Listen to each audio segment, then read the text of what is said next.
Friends, welcome back to my YouTube channel food bank. आप सब कैसे हैं? उम्मीद करती हूँ कि आप सब अच्छे होंगे। आज हमारे किचन में बना था पालक पनीर, जो कि मैंने नहीं, मेरे हस्बैंड ने बनाया था। जी हाँ, धनतेरस के दिन मेरा बर्थडे था, तो उस दिन मेरे हस्बैंड ने पालक पनीर बनाया था। तो पहले रेसिपी शेयर करते हैं, फिर बातें बताती हूँ बाद में। तो मैंने नहीं, मेरे हस्बैंड ने यहाँ पर क्या किया था, पालक के पत्तों को अच्छे से तोड़ के धो करके इसको उबलने के लिए रख दिया। और देखिए उबलने के बाद कितना थोड़ा सा हो गया ये। फिर उसको उन्होंने एक छन्नी में छान लिया, फिर इसका एक पेस्ट बना लिया स्मूथ सा। तो ये स्मूथ सा पेस्ट बन चुका है, इसको एक बर्तन में ट्रांसफ़र कर लेंगे, चाहे तो उसी में रहने देंगे। और उसके बाद उन्होंने मिर्च कट कर ली, और जितनी भी सब्जियां हैं, टमाटर वगैरह, प्याज, जो जो कट करना था वो सारी चीज़ें उन्होंने कट कर ली। मेरे हस्बैंड तो मुझे हर साल बर्थडे में ऐसे ही सरप्राइज़ देते हैं। वो मेरी पसंद का लंच बनाते हैं, तो मुझे तो बहुत ही ज़्यादा पसंद आता है। वो मैं बता भी नहीं सकती, आपको दिखा भी नहीं सकती कि मुझे कितनी ज़्यादा एक्साइटमेंट होती है। तो ये देखिए इन्होंने यहाँ पर क्या किया है, सब्ज़ी कट करने के बाद अदरक, लहसुन, मिर्च और टमाटर इस पर डाल करके ग्राइंडर जार में, और इसको अच्छे से पीस लेंगे। प्याज भी डाली है इन्होंने। तो सबका खाना बनाने का अलग अलग तरीका होता है, ये मेरे हस्बैंड का तरीका है, और बहुत ही ज़्यादा टेस्टी बना था। सच्ची मैं बता भी नहीं सकती कि कितना अच्छा लगा था खाने में। और ये देखिए फिर उन्होंने क्या किया, एक कढ़ाई में तेल गरम किया, उसमें जीरा डाल दिया, उसके बाद उसमें प्याज डाल दिया, बारीक कट करके डाला था प्याज। इतनी बारीक काटती तो मुझसे भी नहीं बनती है जितना ये करते हैं। तो पहले क्या था ना कि जब मेरे मम्मी पापा थे, मतलब सास ससुर थे, तो खाना यही बनाते थे घर पे, और कोई दूसरा नहीं था। तो ये देखिए यहाँ पे प्याज अच्छे से तल चुका है। उसके बाद इन्होंने जो पेस्ट तैयार किया था टमाटर प्याज का, उसे डाल दिया, और उसे डालने के बाद अच्छे से इसे मिक्स कर दिया। जब टमाटर अच्छा सा थोड़ा पक जाता है, उसके बाद उन्होंने उस पर डाल दिया स्वाद के अनुसार नमक, और नमक डालने के बाद उन्होंने डाल दिया हल्दी पाउडर, थोड़ा सा डाला बिल्कुल, और उसके बाद धना पाउडर, और फिर इन्होंने इसको मिक्स कर दिया।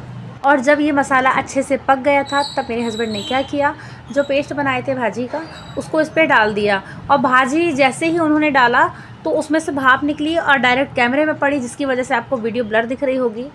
तो ये देखिए, अब बनाते समय बीच में तो छोड़ नहीं सकते थे, इसलिए आप ब्लर ही देख लीजिए, समझ में तो आ ही रहा है। फिर बाद में इन्होंने क्या किया, पानी डाल दिया। जो पालक से पानी निकला था उबालते समय, वही पानी इस पर डाले हैं। अदरवाइज़ आप सिंपल पानी मत डालिए, क्योंकि अगर यही पानी डालते हैं तो बहुत अच्छा टेस्ट आएगा। और एक्स्ट्रा भी ले सकते हैं, ऐसा नहीं कि दूसरा पानी लेंगे तो अच्छा नहीं आएगा, अच्छा आता उसमें भी। फिर इन्होंने बाद में कैमरे को पहले साफ़ किया, और ये देखिए लीड लगा दिया था। तो लीड 1.5 मिनट के लिए उन्होंने लगाया था, ताकि अच्छे से पक जाए। 1.5 मिनट के बाद अच्छे से ये पक चुका है। अब इस पर ये डाल देंगे पनीर। तो मैंने सोचा कि इनको कैप्चर किया जाए कैमरे में कि मेरे हस्बैंड ही बना रहे हैं। तो ये देखिए इन्होंने इस पर पनीर डाला। तो ये वीडियो बना रहे थे, इनको पता भी नहीं था, मैंने इनका वीडियो बना लिया था। भाई अगर इतना मेहनत कर रहे हैं मेरे हस्बैंड, तो मैंने सोचा सबको दिखाना भी तो चाहिए कि हाँ मेरे हस्बैंड देखिए कितना मेहनती हैं। और पनीर जो इन्होंने डाला था, बिना तले डाला था। आप चाहे तो तल के भी डाल सकते हैं, दोनों ही रूप में आपको बहुत टेस्टी लगेगा पनीर, चाहे आप सिंपल डालें चाहे तल के। फिर 1 चम्मच हमारे यहाँ दूध से मलाई निकाला इन्होंने, उसे डाल दिया। बहुत ज़्यादा मलाई नहीं जमी थी, बट 1 चम्मच ही डाल दिया, उससे भी टेस्ट काफ़ी अच्छा आया। फिर इसे भी इन्होंने मिक्स कर दिया।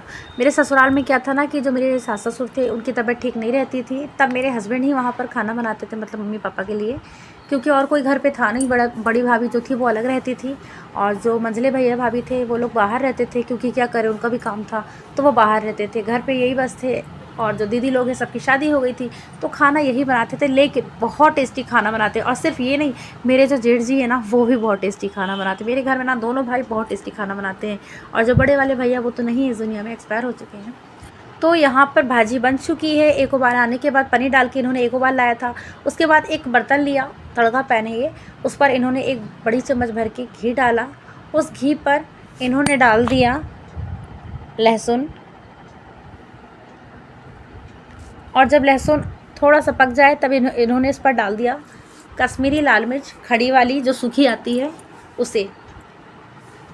और जब ये अच्छे से लाल होने लगे लहसुन, तब इन्होंने इस पर डाल दिया लाल मिर्च का पाउडर, और इसको अच्छे से मिक्स कर दिया। और फिर बाद में इन्होंने इस पर तड़का लगा दिया भाजी में। जब मैं शादी होकर गई थी ना, तो मुझसे बहुत सारी चीज़ें नहीं बनती थी, क्योंकि उस समय मैं पढ़ाई करती थी, 12th क्लास में थी। तो मैंने अपने हस्बैंड से ही बहुत सारी चीज़ें सीखी थी, जैसा वो बनाते थे। और कुछ चीज़ें मेरी सासू माँ मुझे सिखाती थी। ऐसा नहीं कि मैं घर से सीख के कुछ नहीं गई थी, अपने घर पे भी खाना मैं ही बनाती थी, बट बहुत सारी चीज़ें ऐसी हैं जो मुझसे नहीं बनती थी। तो मेरे हस्बैंड और मेरे सासू माँ दोनों ने मिलकर मुझे सिखाया था, तो वो चीज़ें अब मुझसे बनने लगी हैं। तो यहाँ पर मेरे हस्बैंड ने अब क्या किया है कि एक बर्तन में पालक पनीर की सब्ज़ी को सर्व कर लिया है और इसका टेस्ट तो भूल नहीं पा रही हूँ मैं, इतना ज़्यादा टेस्टी था। और जब मेरे हस्बैंड ने इतनी मेहनत की है आप लोगों के लिए नहीं, मेरे लिए पालक पनीर की सब्ज़ी बनाई और आप लोगों के लिए वीडियो बनाई, तो एक लाइक मेरे हस्बैंड के लिए तो बनता ही बनता है। तो चलिए अब जल्दी से मेरे हस्बैंड के लिए एक लाइक कीजिए, शेयर कीजिए और कमेंट करना बिल्कुल भी ना भूलिए। आप ज़रूर बताएं कमेंट में क्योंकि बनाई रेसिपी आपको पसंद आई कि नहीं। और जिन्होंने सब्सक्राइब नहीं किया तो वो जल्दी से मेरे चैनल को सब्सक्राइब कर लें।